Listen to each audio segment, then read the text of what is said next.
స్వతంత్ర సంగ్రామం మనం చూడలేదు. స్వతంత్రం కోసం వాళ్ళ త్యాగం వలన ఇవాళ మనం నోరిప్పుడు మాట్లాడగలుగుతున్నాం. మేము స్కూల్లో ఉండగా రెండో స్వతంత్ర పోరాటానికి కాపాడిన ఆ రోజు ఎమర్జెన్సీ వ్యతిరేక ఉద్యమంలో వామపక్షాలకు మిగతా వాళ్ళు కానీ అండర్ గ్రౌండ్కి వెళ్ళిపోయిన సందర్భంలో ఆ ఉద్వేగంలో ఆ ఎమర్జెన్సీకి వ్యతిరేకంగా రెండో పోరాటం జరిగింది. ఇవాళ మూడో పోరాటం ఆ రోజు కాంగ్రెస్ ఎంత వ్యతిరేకించామో ఇవాళ మూడవ పోరాటం ఏదైతే ఉందో పరోక్ష ఎమర్జెన్సీ వాళ్ళ దేశం నడుస్తున్నప్పుడు ఆ పోరాటంలో భాగస్వామైన మీ అందరూ కూడా చరిత్రలో చిరస్థాయిగా ఉండే అవకాశం వచ్చింది. అందరూ ప్రజలందరికీ దయచేసి తెలియజేయండి. తప్పనిసరిగా ఇది పరోక్షలో దుర్మార్గ హేయంగా పాశంగా అక్రమంగా జరుగుతున్న కేంద్ర పాలన రాజ్యాంగ వ్యతిరేకమైందని చెప్పి భావించాలి. ఇవాళ ఒక మంచి ప్రయత్నం చేశారు వడ్డే గారు, మీరందరూ పెద్దలు మాట్లాడారు. కానీ అందరికీ నచ్చింది నాకు జేడీసీఎల్ గారు, కాంగ్రెస్ పార్టీ దౌర్భాగ్యంలో మహాత్మాగ్యం అన్నారు. ఎందుకంటే ఆయన కేంద్ర ఆర్థిక శాఖ సహాయ మంత్రిగా ఉండగా జయంత్ సిన్హా గారు కూర్చునే first floor North Block room అందరూ వెళ్ళినప్పుడు మీరందరూ సభ్యత అంటున్నారు, విభజన కావాల్సింది ఏమి రావాలి మీ కాగితంతో హ్యాండ్ రైటింగ్ రాసి ఉన్నప్పుడు రాసి కూడా ఇచ్చాను ఆయన. సరే ఏదేమైనా జరిగిపోయిందండి. వాళ్ళ మనం ముఖ్యంగా మాట్లాడాల్సిన 2-3 విషయాలు. వాళ్ళ వివేకానందుడి జయంతి జ్యోతిషాన్ని నిరసించిన ఒక గొప్పవాడి కింద. రెండో విషయం ఎల్లాప్రగడ సుబ్బారావు గారు జయంతి. నేను తెలుగు బిడ్డగా ఈ ప్రపంచాన్ని కాపాడిన మానవాళ్ళని కాపాడిన ఆరోగ్య టెక్నాలజీ మూల డ్రగ్స్ అందించిన ఒక గొప్పవాడిని తలుచుకుంటూ నాకు గొప్ప అర్హతగా భావిస్తూ ఉన్నాను. అలాగే అదే సందర్భంలో రాజ్యాంగ హక్కుల గురించి మనం మాట్లాడుతున్నాం. ఇప్పుడు ముఖ్యమైన ప్రాతిపదిక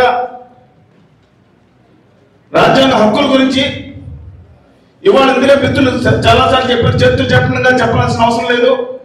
రాజ్యాంగ హక్కుల విషయంలో 141 తరుముకుని సభ బయటకు పంపించి ఇందాక అజిత్ బాషా గారు మాట్లాడారు. క్రిమినల్ చట్టాలు అంటారు. చట్టాలని ప్రజాస్వామ్యంగా పార్లమెంట్ సభ్యులందరూ బయటికి తోలేసి ఆ రోజు నాకు సభ గుర్తుకొస్తుంది. పార్లమెంట్ సభ్యులను సభ చేత కొట్టించి సభ గుర్తుకొస్తుంది. ఎస్, తెలుగు బిడ్డగా ఆంధ్రగా నేను ఖచ్చితంగా భావిస్తాను. ఇవాళ అందుకని త్వరగా రాజ్యాంగాన్ని నాశనం చేసే విధంగా వాళ్ళు చేస్తున్న సందర్భాలు గమనించుకుంటే ఇంకా బాగా హృదయం దొరికిపోతుంది. ఆంధ్రప్రదేశ్కి మీరు ఆ రోజు వాళ్ళు చెప్తున్నారండి, రాజ్యాంగ హక్కులు కాదు ఇవాళ మన వరకు రాష్ట్రాల హక్కుల్ని సర్వనాశనం చేయడానికి పాల్పడ్డారు మోషా గారు.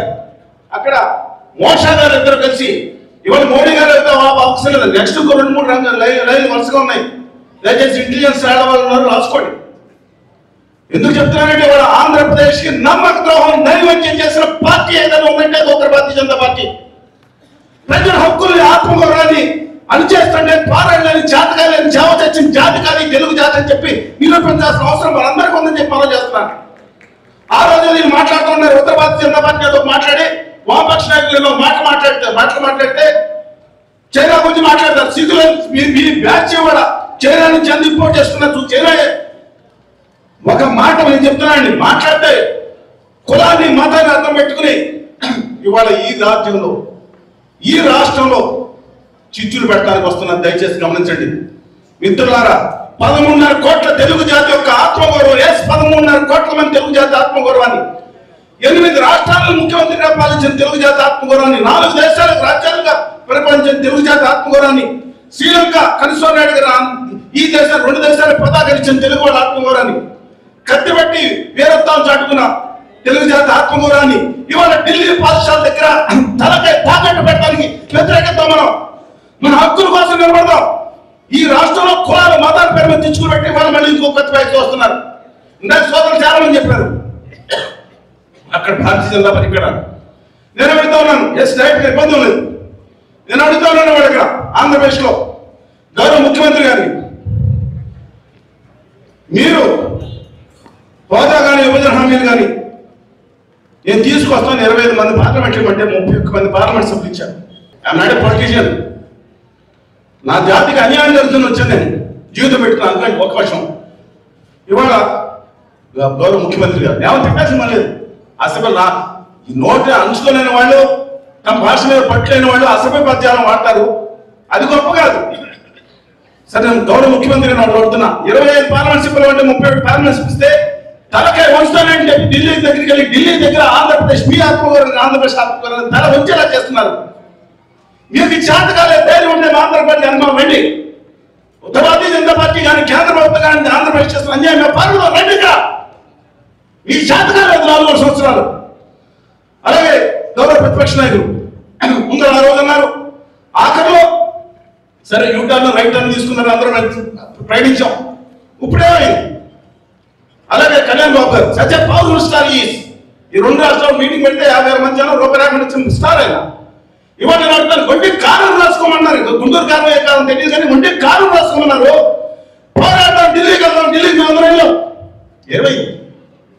ఎందుకంటే కూడా ఒకటి అడుగుతా ఉన్నాను, భరద్వాజ్ గారు ఉన్నారు, హోదా విభజన హామీల కోసం ఆ రోజు పిలిపిస్తే విశాఖపట్నంకి వచ్చిన ఆయన సంపూర్ణేష్ బాబు తీసుకొచ్చిన అడిగాను.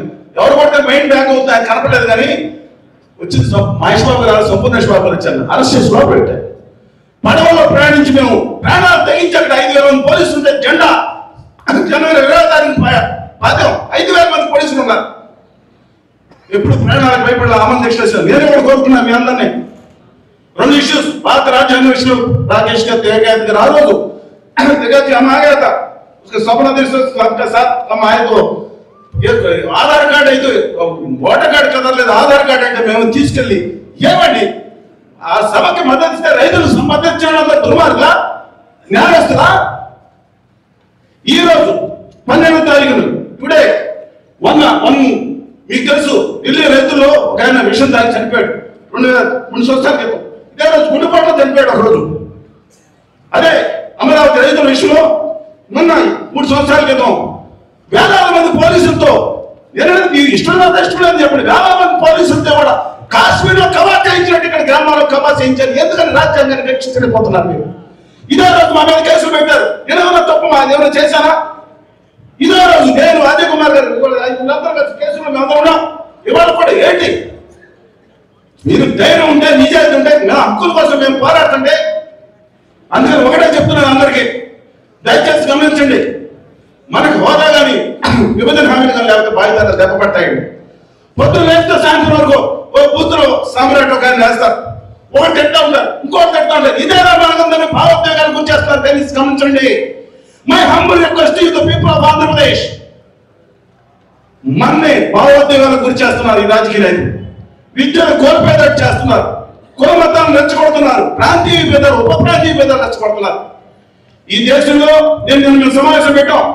వామపక్షాలు ఫస్ట్ నుంచి ఉన్నాయండి, సిపిఐ కానీ అలాగే మతపడి కలిసి వచ్చి ఆ మత పార్టీ కానీ ఇస్తున్న అదే పార్టీలు, నూతన పార్టీ కానీ అనేక పక్షాలు. కాంగ్రెస్ పార్టీ అయితే ఆ రోజు కోటి సంతకాలు మీకు తెలుసు. నేను ఒకటి బాధపడుతున్నాను. ఈ పార్టీలు అధికారంలోకి వచ్చిన పార్టీలు నేను అడుగుతున్నా, ఏ జాతి అయితే ఈ ప్రపంచంలో ఎవరైతే ఆత్మత్యాగం చేసుకున్నాను తలుచుకోపోతే ఆ జాతి మనగలదు. మునుకోటి ఆ రోజు ఆత్మత్యాగం చేసుకుంటే శ్రీనివాసరావు బాబు రవికరుడు కన్నీటి పట్టు కాల్చని వాళ్ళు కనీసం పట్టించుకునే వాళ్ళు వాళ్ళకి త్యాగం ఉందా? వాళ్ళకి అర్హత ఈ రాష్ట్రాన్ని పరిపాలించారవుతుందా నేను అడుగుతున్నాను. ఎవరిని సన్మానిస్తున్నారు మీరు? నా జాతి కోసం తన ప్రాణాన్ని పెట్రోల్ పోసుకుంటే 10,000 రూపాయలు చర్మం కాలిపోతుంటే పట్టుకోలేని వాళ్ళ ఆమె కనీసం సంతాపం పెట్టించలేని వాళ్ళు ఇవాళ నా జాతి కోసం మాట్లాడుతున్నారా? ఇవాళ కొంతమంది వస్తున్నారు.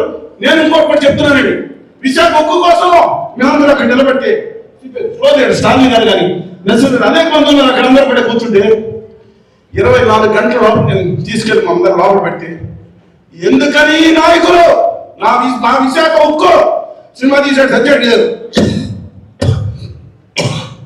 నా విశాఖ ఉక్కు ఎక్కడ సాయిరెడ్డి కరీంనగర్ చనిపోయాడు, రాష్ట్రపతి అవసరంగా నా విశాఖ ఉక్కు కోసం మాట్లాడాలి. ఈ పార్టీలో అవసరమా చెప్పండి? ఈ పార్టీలు నా విశాఖ ఉక్కు కోసం, నా హక్కుల కోసం, మన రాజ్యాంగం కోసం మాట్లాడలేదు. ఈ పార్టీలో అవసరం ఏ పార్టీ అయితే లేదండి. ఆ పార్టీలో తమ్ముడు అన్న ఉన్నాడు, ఇంకోటి ఉన్నాడు, ఎవరైనా ఉండే అవసరం లేదు. దయచేసి గమనించండి కోరుతూ, ప్రత్యేక హోదా అనేది అంతిమంగా ఒకే మాట చెప్తున్నా, ప్రత్యేక హోదా విభజన హామీలు అనేది రాష్ట్రానికి అవసరం. భావి తరాలు ఇంకా వలసపోతలుగా ముద్ర పెట్టకుండా ఉండాలంటే అది అవసరం. దయచేసి ఈ ఉద్యమం నేనంతా అందరూ కలిసి వచ్చారు, మొదలు పెట్టాం. లక్ష్మీనారాయణ గారు వాపస్ అందరూ కలిసి మీరు అందరూ వచ్చారు. ఈ ఉద్యమానికి దయచేసి మద్దతు ఇవ్వండి. దీనిలోనే రాజ్యాంగ రక్షణ కూడా మీ అందరికీ ఇవ్వండి అడుగుతున్నాను. ఇది మన భావి తరాలకి, ఆంధ్రుల హక్కులకి, ఆత్మగౌరవానికి పిల్లల పాఠశాలకి జరుగుతున్న పోరాటంలో అల్లూరు సీతారామరాజు ఎక్కుతాడు, పోరాటంలో ఉయ్యాలవాడ నరసింహారెడ్డి ఎక్కుతాడు, పోరాటంలో కనివేటి హనుమంతు నొక్కుతాడు, పోరాటంలో ఆంధ్రదేశ టంగుటూరు ప్రకాశం నొక్కుతాడు, ఆ పోరాటంలో మాల కన్నమనీయుడు ఆర్మీ కమాండర్ ఇన్ చీఫ్ ఇండియాలో ఎక్కడ లేదని తెలుస్తుందని చెప్తున్నాను. అలాంటి ఆర్మీ కమాండర్ ఉన్న జాతీయ గొప్ప బిడ్డగా ఉన్న మనం ఎదుగుతాం. జై హింద్.